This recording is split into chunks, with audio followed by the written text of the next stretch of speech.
राधे राधे। हरे कृष्णा। कैसे हो आप सभी लोग? आशा करती हूँ आप सभी परम मंगल में हो गए, स्वस्थ हो गए, अच्छे हो गए। सबसे पहले आप सभी को मोक्षदा एकादशी की अनंत और अनंत शुभकामनाएं।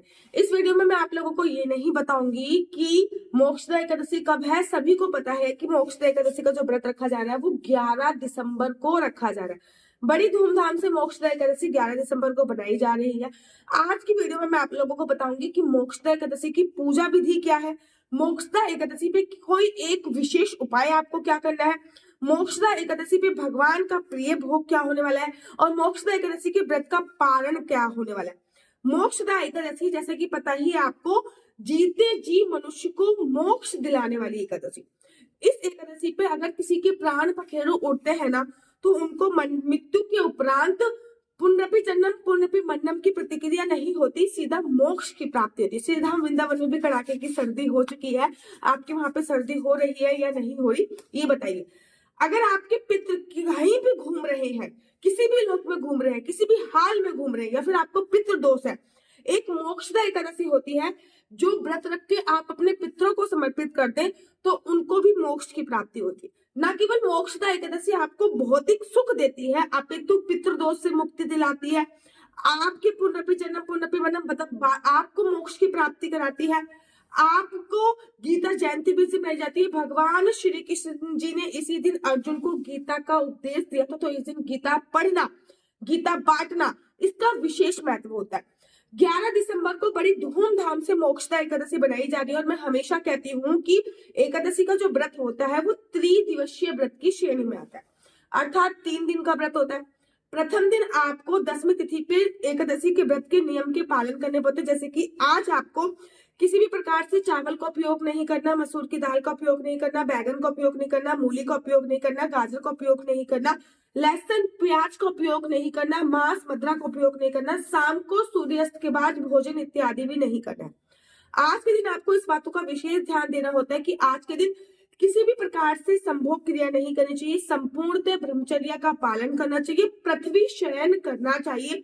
एकादशी वाले दिन सुबह सुबह ब्रह्म मुहूर्त में उठिए, पानी में, देखो मोक्षदा एकादशी वैसे तो मैं कहती हूँ कि पानी में गंगा जल डालो या यमुना का जल डालो, लेकिन मोक्षदा एकादशी है इसलिए पानी में काले तिल डाल के आपको स्नान करना। मोक्षदा एकादशी है इसलिए पानी में काले तिल डालकर ही आपको स्नान करना होता है।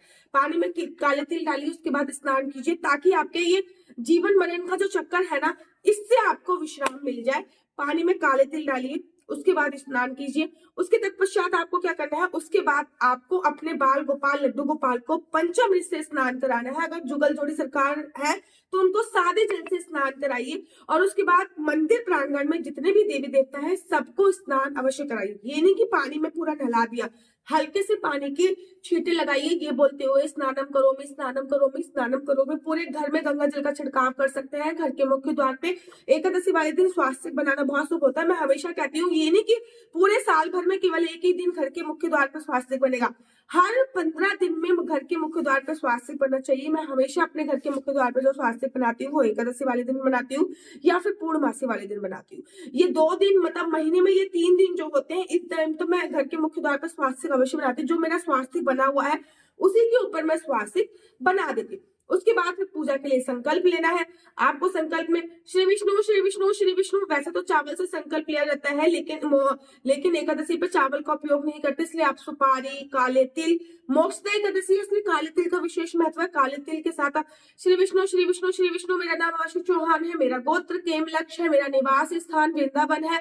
आज मैं पूरी विधि विधान से मोक्षदा एकादशी का व्रत फलाहार से करूंगी। ये व्रत मैं अपने पितरों के नाम पे समर्पित करना चाहती हूँ और ये जो सामग्री है भगवान के चरणों में चढ़ा दीजिए या फिर सूर्य भगवान को आप जो जल दोगे उस पे भी चढ़ा सकते हो। याद रखो, अगर आप इसका फल अपने पितरों के नाम पे समर्पित करना चाहते हो तभी आपको ऐसा करना है। अगर इसका फल आपको अपने पितरों के नाम पे समर्पित नहीं करना तो आपको सिंपली बोलना है कि मैं आज पूरी विधि विधान से एकादशी का व्रत रखूंगी। मैं हमेशा फलाहार से रखती हूँ, फल वगैरह खा के एकादशी का व्रत रखती हूँ। आप जिस प्रकार से व्रत रखते हो फलाहार से निर्जला, आप उस प्रकार से बोल सकते हो। उसके बाद मोक्षदा एकादशी की कथा अवश्य पढ़िए। हर एकादशी पे अपनी एक अलग कथा होती है। मोक्षदा एकादशी की अलग कथा है तो मोक्षदा एकादशी की आपको कथा पढ़नी है। उसके बाद आरती इत्यादि करनी है। पूरे दिन किसी की निंदा चुगली नहीं करनी है। ये मोक्षदा एकादशी है तो तुलसी जी के पास एक दीप प्रज्वलित कीजिए, ठीक है ना। और साथ ही के साथ आप एक आसन बिछा दीजिए, आसन पे बैठिए, जितना मंत्रों का जाप कर सकते हो उतना मंत्रों का जाप कीजिए। आपके तुलसी के पास ही आसन बिठा के बैठ जाइए, तुलसी के पास दीप प्रज्वलित कीजिए। सुबह की पूजा पहले दीप प्रज्वलित कीजिए, आसन बिछाइए, बैठ जाइए। गुरु ने आपको जो मंत्र दिया है उस मंत्र का जाप कीजिए। अगर गुरु द्वारा दिए गए मंत्र का जाप नहीं करना तो फिर आप ओम नमो भगवते वासुदेवाय, ओम नमो भगवते वासुदेवाय, या फिर हरे कृष्ण कृष्ण कृष्ण हरे हरे, हरे राम राम राम हरे हरे, या फिर सिंपली राधा राधा राधा राधा राधा राधा, जिससे कट जाती है हर प्रकार की बाधा। ऐसा है श्री राधा का नाम, श्री राधा नाम का उच्चारण कर सकते हैं। उसके तत्पश्चात आपको क्या करना है, उसके तत्पश्चात आपको तुलसी जी की कम से कम 4, ज्यादा से ज्यादा 108 परिक्रमा करनी है। फिर आपके घर का नित्य नियम का जो कार्य है वो करना है। एकादशी में दिन में सोने की मनाही होती है, एकादशी में दिन में सोना नहीं होता। किसी से फोन पे चुगली इत्यादि नहीं करनी होता है। विष्णु सहस्त्रनाम यूट्यूब पे चला लीजिए, विष्णु सहस्त्रनाम चला के पूरे दिन व्रत रखिए। शाम की पूजा की बारी हो जाएगी, शाम की पूजा के वक्त एक अखंड ज्योत आपको अवश्य जलाना है। एक बात याद रखिए, ये जो एकादशी है ये मोक्षदा एकादशी है। इस दिन आप अपने पितरों का तर्पण अवश्य कीजिए, क्योंकि उनको भी मोक्ष की प्राप्ति हो सके, इसलिए तर्पण आज के दिन जरूर कीजिए। तर्पण में क्या करना है, एक लेना है, एक स्टील का लोटा लेना है, उसमें जल भरना है, उसमें काले तिल डालने हैं, उसमें थोड़ा सा गंगा जल डालिए, उसमें 2 लौंग डालिए, उसमें जो ज्वार होती है ना, जो होते हैं, जो आप लोग नवरात्रों में जो बोते हैं वो वाले थोड़े से जो डालिए, और दक्षिण दिशा की तरफ मुख कर अब तर्पण कीजिए। तर्पण की विधि जो होती है ना, वो आपको हाथ ऐसे करना होता है, यहाँ से लोटे का पानी जा रहा होता है, तो ये अपने पितरों के नाम तर्पण अवश्य कीजिए। मोक्षदा एकादशी पे पितरों को तर्पण करने से उनको मोक्ष की प्राप्ति होती है, ऐसा शास्त्रों में वर्णन आया है। तो जो तर्पण का समय होता है वो 11 बजे से लेकर 2 बजे तक के बीच में होता है। तर्पण आपको इसी समय पे करना है, 11 से 2 बजे के बीच में आप लोग तर्पण कीजिए। उसके तत्पश्चात आपको क्या करना है, उसके तत्पश्चात आपको कुछ भी नहीं करना, पूरे दिन किसी की निंदा चुगली नहीं करनी है, पूरे दिन भगवान के नाम का सिमरन करना है। इस दिन गीता पढ़िए, संस्कृत नहीं पढ़नी आती हिंदी में पढ़िए। गीता इस दिन दान कीजिए, कम से कम 11 गीता दान कीजिए। छोटी वाली गीता ले लीजिए जो 10 रुपए की आती है, वो 11 गीता कम से कम दान कीजिए। इस दिन भगवान की गीता की भी पूजा अर्चना अवश्य कीजिए। जो भी आपके घर पे गीता है ना, मैं श्रीमद् भागवत महापुराण नहीं कह रही हूँ, मैं श्रीमद् गीता की बात कर रही हूँ। गीता रखिए, उस पर तिलक इत्यादि आप लोग जरूर समर्पित कीजिए, उसका दान कीजिए। उसका पूरा का पूरी गीता आप पढ़ जाइए। उसके बाद अपने यूट्यूब पे विष्णु सहस्त्रनाम की जगह इस दिन गीता चलाइए और गीता का श्रवण कीजिए। शाम के समय आपको क्या करना है, शाम के समय पूजा अर्चना वंदना वैसे ही करनी है, लेकिन शाम के समय अखंड ज्योत जरूर जलानी। जो शाम के समय आप अखंड ज्योत जला रहे हो, क्योंकि मोक्षदा एकादशी है तो ये पितरों को भी समर्पित होती है, तो ये सरसों के तेल की जलाइए। क्योंकि कहते हैं ना, पितृलोक में उजाला नहीं होता है, तो अगर हम सरसों के तेल की अखंड ज्योत जलाएंगे तो वो हमारे पितरों के निमित्त हो जाएगी और हमारे पितरों को भी बहुत ज्यादा फायदा होगा। उसके बाद घर के मुख्य द्वार पर 2 दीपक जलाइए। अखंड ज्योत ऐसी जलाइए जो पूरी रात जलती रहे, ठीक है ना। तुलसी के निमित्त 1 दीपक जलाइए। 1 दीपक सरसों के तेल का दक्षिण दिशा में पितरों के निमित्त जलाना है। लंबी बत्ती का ऊपर से काले तिल जरूर डालने हैं, क्योंकि मोक्षदा एकादशी है इसीलिए जलाना है। उसके तत्पश्चात आपको पूरी रात जलने वाली एक अखंड ज्योत अवश्य, मैंने आपको स्टार्टिंग में बता दिया, जलानी है। उसके बाद रात को जागरण हो सके तो करिए, जितनी देर तक जग सकते उतनी देर तक जगिए, नहीं तो आपकी एब्सेंट में एक अखंड ज्योत तो जली रही है। उसके बाद नेक्स्ट डे आपको सुबह सुबह उठना है। उठने के तत्पश्चात आपको विशेष तौर पर वक्त से पहले, टाइम से पहले व्रत का पारण करना है। अच्छा, किसी के व्रत का जो पारण का समय है वो 6:04 से लेकर 9:45 तक का समय है। 6:04 से लेकर 9:45 का समय है। पहले द्वादशी तिथि रात को ही खत्म हो जाएगी। हरिवासन समय निकलने के बाद, क्योंकि 6 बजे से पहले का जो समय मिल रहा है ना, वो हरिवासन का समय। हरिवासन के समय में किसी भी प्रकार से कोई पारण नहीं किया जाता, तो 6 बजे से पहले का पारण नहीं करना। उसके बाद आपको किसी योग्य ब्राह्मण को घर पे बुलाना है, उनको खाना खिलाना है। ब्राह्मण घर पे नहीं आते तो किसी भी मंदिर में आप भोजन इत्यादि दे के आ सकते हैं, सूखा आइटम भी निकाल सकते हैं, किसी गरीब को भी खाना खिला सकते हैं।